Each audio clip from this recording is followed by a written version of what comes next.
Nah, karena Abu Bakar Siddiqlah satu-satunya manusia pada waktu itu yang bersikap memerangi mereka yang mengaku Nabi, bersikap memerangi mereka yang murtad, bersikap memerangi mereka yang tidak membayar zakat, maka seperti yang dikatakan Abu Bakar Siddiq, tidak mungkin terjadi Islam itu berkurang sementara Abu Bakar Siddiq masih hidup.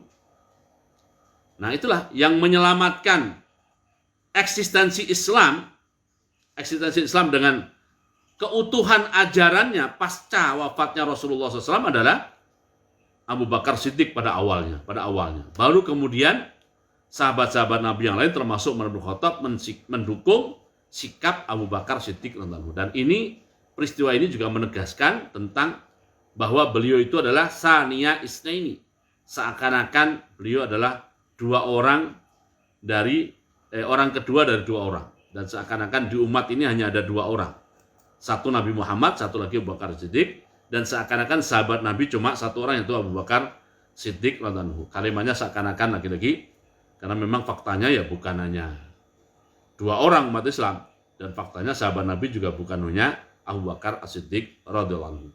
Tapi peristiwa-peristiwa itu menguatkan apa yang difirmankan Allah di surat At-Taubah ayat 40, Saniya Isnaini, dan juga yaqulu li sahibihi. Itu tentang Abu Bakar Siddiq, ya. Dan selanjutnya ranking itu mengikuti apa yang sudah menjadi garis sejarah umat Islam. Garis sejarah umat Islam bahwa khalifah pertama Abu Bakar Siddiq, khalifah kedua adalah Umar bin Khattab, khalifah ketiga adalah Utsman, dan khalifah keempat adalah Ali bin Abi Thalib radhiyallahu anhu. Adapun setelah itu beda lagi, ya. Setelah itu beda lagi. Oke. Jadi jumhur ulama Ahlussunnah wal Jamaah ya merankingkan umat Islam sampai kepada Ali bin Abi Thalib radhiyallahu anhu. Nah, selanjutnya siapakah yang afdal? Qala Imam Suyuti, fabaqil asyrati al-masyhudu lahum bil jannati. Lalu ranking berikutnya adalah 6 orang sahabat Nabi pelengkap atau penggenap 10 sahabat Nabi yang dijamin masuk surga. 6 orang sahabat Nabi yang menjadi penggenap 10 sahabat Nabi yang dijamin masuk surga. 10 sahabat Nabi yang dijamin masuk surga, nomor 1 Abu Bakar, nomor 2 Umar, nomor 3 Utsman, nomor 4 Ali bin Abi Thalib, sudah 4. Maka sisanya 6. Nah, 6 ini urutannya bagaimana? Nah, ulama Ahlussunnah tidak membicarakan urutannya, sebagaimana juga ulul azmi untuk nomor 3, 4, dan 5 juga para ulama tidak membicarakan rankingnya. Tapi pokoknya mereka satu level, ya. Jadi 6 orang sahabat Nabi penggenap 10 sahabat Nabi yang dijamin masuk surga. Ay fasittatu al-baqun. Maksudnya adalah 6 orang sahabat Nabi al-baqun yang belum disebutkan namanya, minhum dari 10 sahabat yang dijamin masuk surga. Naqal al-ijma'a ala dzalika Abu Mansur At-Tamimi. Abu Mansur At-Tamimi menukil bahwa telah terjadi ijma' di antara ulama Ahlussunnah dalam hal ini. Walaupun sebenarnya tidak terjadi ijma', ya.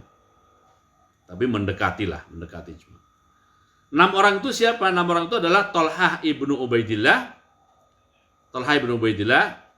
Az-Zubair ibnu al-Awwam, Sa'ad bin Abi Waqqas, ya, Sa'id ibnu Zaid bin Amr bin Nufail, Sa'id ibnu Zaid bin Amr ibnu Nufail, kemudian Abdurrahman ibnu Auf, ya, dan Abu Baidah ibnu Al-Jarrah. Inilah 10 sahabat Nabi yang dijamin masuk surga. Bapak, Ibu, dan juga pemirsa yang dimuliakan Allah SWT, sebenarnya banyak sahabat Nabi yang mendapatkan berita gembira dari Rasulullah SAW bahwa mereka akan masuk surga. Banyak, ya. Di antaranya adalah umpamanya Bilal ibnu Rabah, muadzin Rasulullah Sallallahu Alaihi Wasallam. Jadi waktu Rasulullah Sallallahu Alaihi Wasallam dalam perjalanan Isra Mi'raj, beliau sempat masuk surga. sempat masuk surga. Dan beliau sallallahu alaihi wasallam mendengar ada suara terompah ya, atau sendal. Suara terompah atau sendal. Oh, ada orang berjalan di surga, terdengar suara terompah atau sendalnya ya. Dan waktu Rasulullah noleh melihat sumber suara, ternyata itu adalah suara sendalnya Bilal. Suara sendalnya Bilal ya. Kalau suara sendalnya Bilal berarti Bilalnya ada di situ ya kan? Bilalnya ada di situ. Tapi Rasulullah bertanya-tanya dalam hati, kira-kira Bilal ini punya rahasia apa? Bilal ini punya rahasia apa sehingga suara sendalnya atau terompahnya itu terdengar oleh Rasulullah SAW dan diketahui oleh beliau berada di surga. Maka selesai ya, peristiwa Isra dan Mi'raj ya, beberapa waktu kemudian Rasulullah bertanya kepada Bilal, kamu punya rahasia apa Bilal? Kok saya mendengar suara sendalmu di surga? Nah, singkat cerita, akhirnya Bilal menjelaskan bahwa saya itu punya kebiasaan. Setiap selesai berwudu, saya melakukan sholat sunat wudu. Sholat sunat apa? Wudu. Jadi setiap selesai wudu, sholat sunat terlebih dahulu. Nah, kebiasaan itulah yang dilakukan oleh Bilal. Maka Rasulullah kemudian mengakui, itulah rahasia yang menyebabkan kamu masuk surga. Berarti kan Bilal ada berita gembira masuk surga, ya kan? Radhiyallahu anhu. Kemudian juga sahabat-sahabat Nabi yang lain, ya. Nah, ada banyak, ya. Di antaranya lagi, umpamanya perempuan, ya. Perempuan namanya Ummu Haram. Ummu Haram binti Mulhan. Ummu Haram binti Mulhan. Jadi pada suatu hari Rasulullah SAW tidur di rumahnya Ummu Haram. Tidur di rumahnya Ummu Haram. Ummu Haram itu saudara perempuannya Ummu Sulaim. Saudara perempuannya Ummu Sulaim. Nah, singkat cerita, tiba-tiba Rasulullah SAW itu dalam tidurnya itu tersenyum. Tersenyum, ya. Maka Ummu Haram bertanya, Rasulullah kemudian terjaga bangun, dan Ummu Haram bertanya, Rasulullah, tadi waktu engkau tidur, engkau tersenyum. Apa yang kau lihat dalam tidur engkau? Ya. Rasulullah SAW menjelaskan, ya, mulukun alal asirrah atau mulukun kal asirrah. Ya. Jadi saya dalam tidur saya tadi, saya melihat ada raja-raja. Raja yang duduknya di singgasana. Raja duduknya di singgasana. Ya. Dan raja itu melakukan jihad fisabilillah menyeberangi lautan. Melakukan jihad fisabilillah menyeberangi lautan. Ya, namanya raja itu kan tabiat umum raja itu bergelimang dengan kemewahan, lalu keasikan dengan kemewahannya, saking asiknya lupa menjalankan tugas agama yang di antara tugas agama adalah berjihad di jalan Allah. Nah, apalagi yang dilihat oleh Rasulullah itu bukan sembarang jihad, tapi berjihad menyeberangi lautan. Artinya di zaman itu ya, menyiapkan armada maritim itu sesuatu yang sangat mahal. Sangat mahal dan sulit. Nah, ternyata ada raja yang menyiapkan pasukan maritim, lalu dengan pasukan maritim itu melakukan jihad fisabilillah di lautan. Nah, karena Rasulullah menyaksikan ada raja kok seperti itu, maka beliau tersenyum, senang ya. Raja tetapi mau berjihad, itu senang beliau sallallahu alaihi wasallam. Nah, oke. Lalu Ummu Haram berkata, ya Rasulullah, ud'ullaha nakuna minhum. Ya.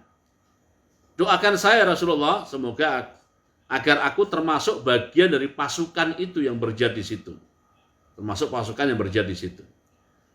Nah, Rasulullah kemudian bersabda, anti minhum. Kamu akan termasuk dalam pasukan itu dan kamu akan syahid. Kamu akan mati syahid dalam berjihad itu.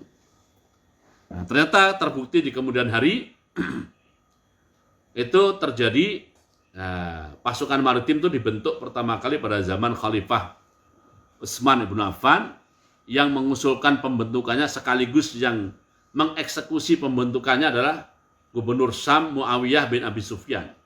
Muawiyah bin Abi Sufyan.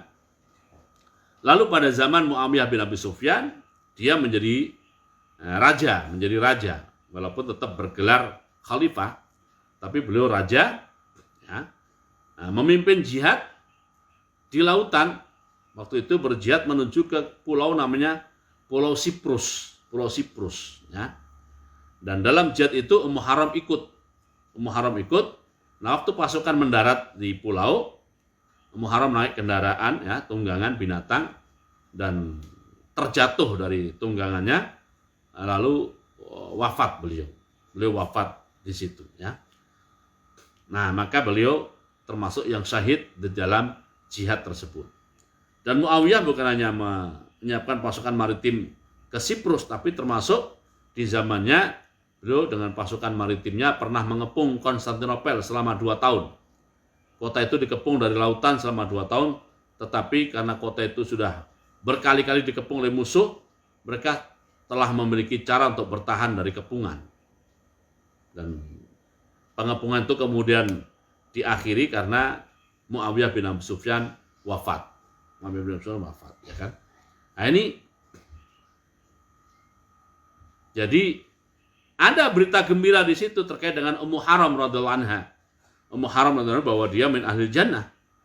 Tetapi kenapa yang disebutkan adalah 10 sahabat? Nah, gitu ya. Kenapa 10 sahabat yang dijamin, terjemahan Indonesianya dijamin masuk surga? Kalau bahasa Arabnya sih al-asyrah al-mubasysyaruna bil jannah, 10 sahabat yang diberi berita gembira bahwa mereka akan masuk surga. Nah, 10 ini menjadi satu istilah penting karena 10 itu disebut dalam satu hadis. 10 itu disebut dalam satu hadis. Sedangkan yang lain-lainnya hadisnya berdiri sendiri-sendiri. Yang 10 ini disebutnya dalam satu rangkaian hadis, ya. Satu rangkaian hadis.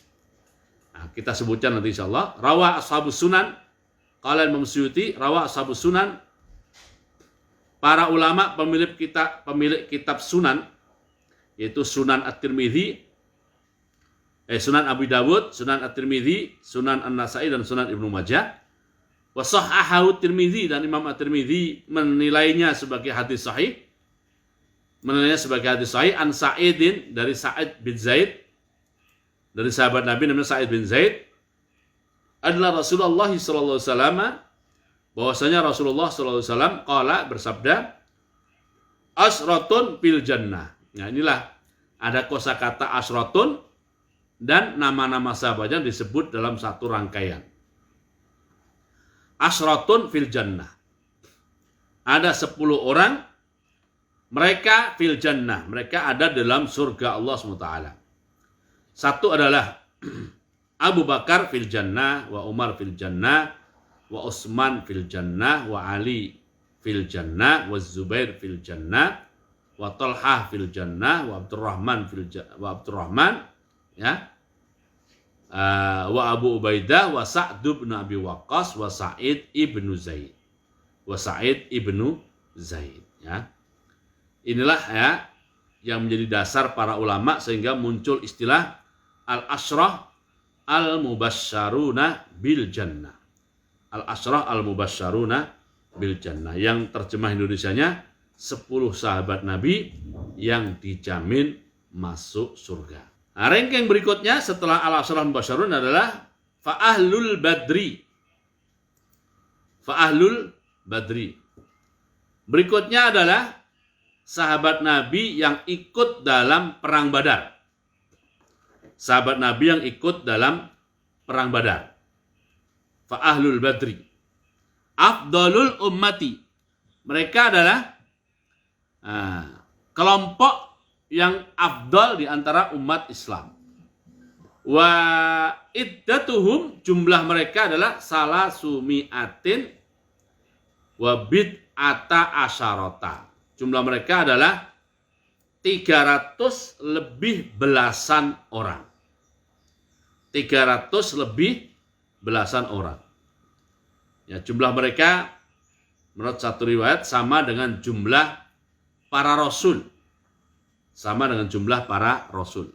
Dan perlu Bapak Ibu ketahui, Utsman ibnu Affan radhiyallahu anhu meskipun tidak hadir di Badar, tetapi dia terhitung sebagai ahlu Badar. Dengan bukti, waktu Rasulullah SAW bagi-bagi ghanimah Badar, Utsman ibnu Affan mendapatkan bagian dari ghanimah Badar. Maka Utsman ibnu Affan terhitung sebagai ahlu Badar. Adapun kenapa Utsman bin Affan tidak muncul di Badar pada waktu itu? Utsman bin Affan sudah siap-siap berangkat ke Badar, tetapi oleh Rasulullah SAW dicegah. Kamu nggak usah ikut ke Badar. Kamu di rumah saja mengurus istrimu. Karena istri Utsman bin Affan waktu itu sedang sakit, sedangkan istri Utsman bin Affan adalah putri Rasulullah SAW, yaitu Ruqayyah binti Rasulullah Sallallahu Alaihi Wasallam. Jadi tidak ikut berangkat Badar karena dilarang oleh Rasulullah SAW dan juga karena mendapatkan tugas khusus dari Rasulullah SAW untuk mengurus putrinya yang sekaligus istri dari Utsman bin Affan. Oleh karena itulah maka pada selesai perang Badar dan Rasulullah bagi-bagi ghanimah Badar, Utsman bin Affan termasuk yang mendapatkan ghanimah Badar, maka beliau terhitung sebagai ahlu Badar. Nah, ahlu Badar ini Bapak Ibu dan juga pemirsa yang dimuliakan Allah Ta'ala, kedudukannya sangat istimewa, didasarkan pada hadis qudsi, hadis sahih, hadis qudsi, di mana Rasulullah SAW meriwayatkan dari Allah SWT bahwa Allah SWT berfirman, ya, atau redaksi lengkapnya Rasulullah bersabda, la'allallaha ittala'a ala ahli badrin. Nah, bisa jadi, dan pasti la'alla kalau berkaitan dengan Allah itu pasti, ya. Pasti Allah telah melihat mereka-mereka yang ikut serta dalam perang Badar. Allah telah melihat. Yang Allah lihat itu ya sebelum perang Badar, saat perang Badar, dan pasca perang Badar. Allah Maha tahu. Maha tahu tentang apa yang akan terjadi dan sedang terjadi, ya kan? Dan yang sudah terjadi Maha tahu.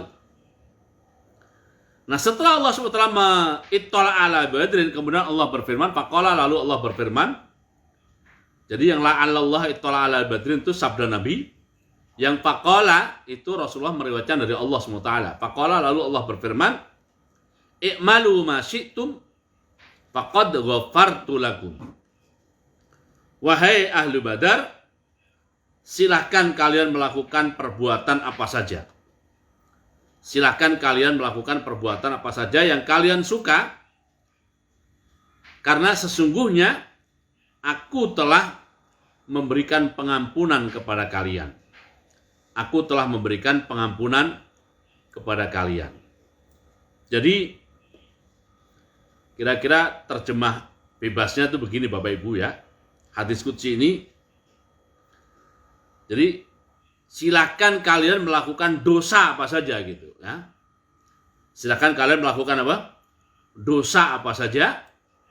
Nah, semua dosa yang kalian lakukan itu oleh Allah sudah diampuni dikarenakan kesertaannya, dikarenakan keterlibatannya dalam perang Badar. Bapak Ibu dan juga pemirsa yang dimuliakan Allah Ta'ala, tentu maksudnya Allah tidak mempersilahkan para sahabat Nabi untuk berbuat dosa. Apalagi mempersilahkan mereka untuk melakukan dosa besar. Tentu maknanya tidak begitu. Tetapi maksudnya adalah, ini penggambaran dari saya atau deskripsi dari saya. Dosa yang dilakukan oleh manusia itu, kalau itu dosa kecil, itulah noda hitam. Noda hitam di atas kertas berwarna putih.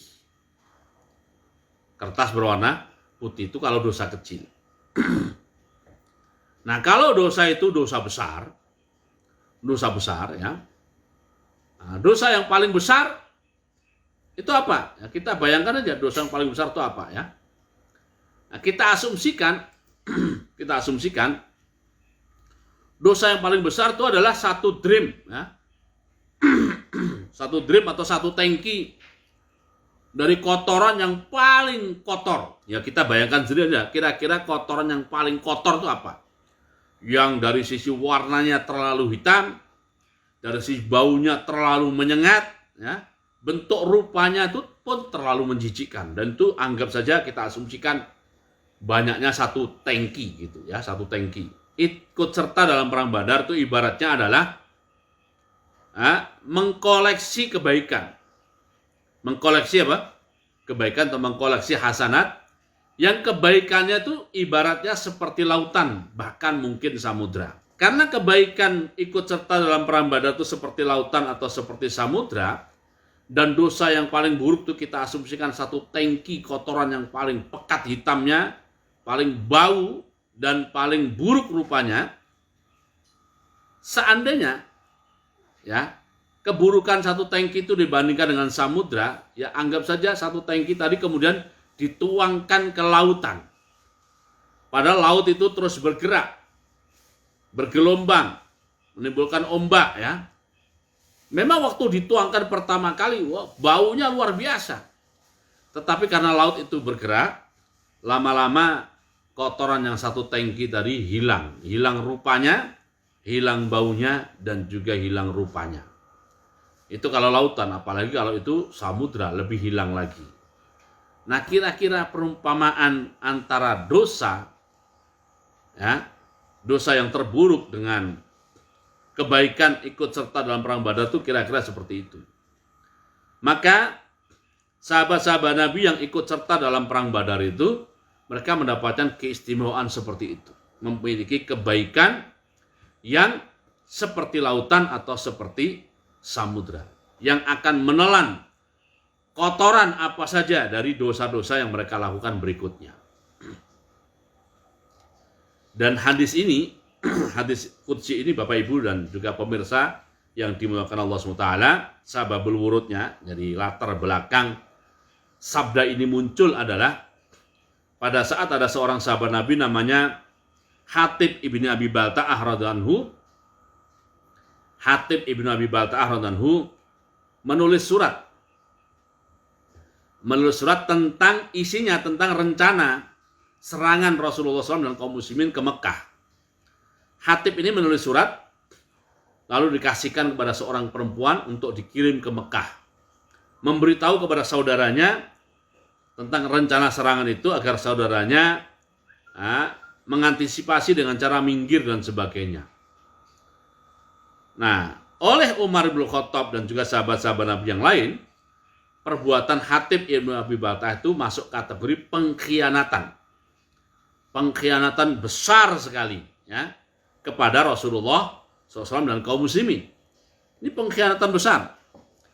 Nah, atas perkiraan Umar yang merupakan pengkhianatan besar itu, maka Umar bin Khattab minta izin kepada Rasulullah SAW untuk memenggal leher Hatib ibni Abi Balta'ah radhiyallahu anhu. Tapi Rasulullah SAW kemudian bersabda, ya, Umar, ingat, Hatib ini alumni Badar. Hatib ini apa? Alumni Badar. Dan Allah sudah berfirman berkaitan dengan alumni Badar, i'malu ma syi'tum faqad ghafartu lakum. Ya, kalau kita asumsikan itu dosanya Hatib ibnu Abi Balta'ah tadi sedemikian dahsyatnya, tapi dibandingkan dengan kesertaannya dalam perang Badar, itu lebur semuanya, hilang. Dan Allah SWT pun kemudian juga menghentikan apa yang dilakukan oleh Hatib itu dengan cara malaikat Jibril turun memberitahu kepada Nabi Muhammad SAW tentang adanya surat yang dibawa oleh seorang perempuan di titik ini dan ini, yang kemudian dikejar oleh sahabat Nabi yang lain, yaitu Ali bin Abi Thalib diantaranya. Ya. Jadi dosa itu pun kemudian tidak terjadi, walaupun tidak terjadi secara sempurna atau maksimal, karena gagal di tengah jalan. Ya. Nah, itulah gambaran yang menjelaskan tentang kedudukan Ahlu Badr, yang sekaligus menjelaskan ranking mereka di dalam umat Islam ini. Warawa Ibnu Majah, dan Ibnu Majah meriwayatkan an Rafi' ibnu Khadij, dari Rafi' ibnu Khadij qala, Rafi' berkata, ya, Ja'a Jibrilu malaikat Jibril datang, au malakun, malaikat datang ila Nabi kepada Nabi Muhammad SAW. Faqala, kemudian malaikat itu berkata, ma ta'udduna man syahida badran fikum. Jadi bagaimana cara kalian memandang atau menghitung, bagaimana cara kalian memandang atau menghitung orang-orang yang ikut hadir dalam perang Badar di antara kalian kalangan manusia? Qalu, ya para sahabat menjawab, khiyaruna, mereka-mereka yang ikut perang Badar adalah manusia-manusia terbaik di antara kami. Qala, malaikat itu menjawab atau menjelaskan, kadzalika hum indana. Begitu juga dengan keadaan mereka, para malaikat yang ikut hadir dalam perang Badar, khiyarul malaikati. Jadi malaikat yang ikut perang Badar pun terhitung sebagai malaikat-malaikat yang terbaik. Nah, inilah Bapak Ibu ya. Jadi tentang kenapa Ahlu Badar itu menempati ranking yang sedemikian mulianya, karena memang ikut serta dalam Badar itu pilihan dari Allah SWT, dan itu memerlukan persiapan mental, persiapan spiritual, dan juga persiapan fisik yang tidak ringan. Dan kerelaan mereka untuk ikut perang Badar itu, padahal waktu itu mereka ada alasan untuk menghindar, tetapi mereka tidak mengelak dan tidak menghindar karena kesetiaannya kepada Nabi Muhammad. Nah, kesetiaan itu satu perbuatan memang, tapi nilainya di sisi Allah SWT ibarat lautan atau ibarat samudra. Sementara yang kita kaji sampai di sini dulu ya. Nah, kita tutup dengan doa untuk majelis dan ya, surat Al-Asri, subhanakallahumma bihamdika asyhadu an la ilaha illa anta a'udzu billahi minasyaitonir rajim. Bismillahirrahmanirrahim. Wal 'asri innal insana lafi khusr illa alladziina aamanu wa 'amilus shalihat wa tawassaw bil haqqi wa tawassaw bis sabr. Assalamualaikum warahmatullahi wabarakatuh.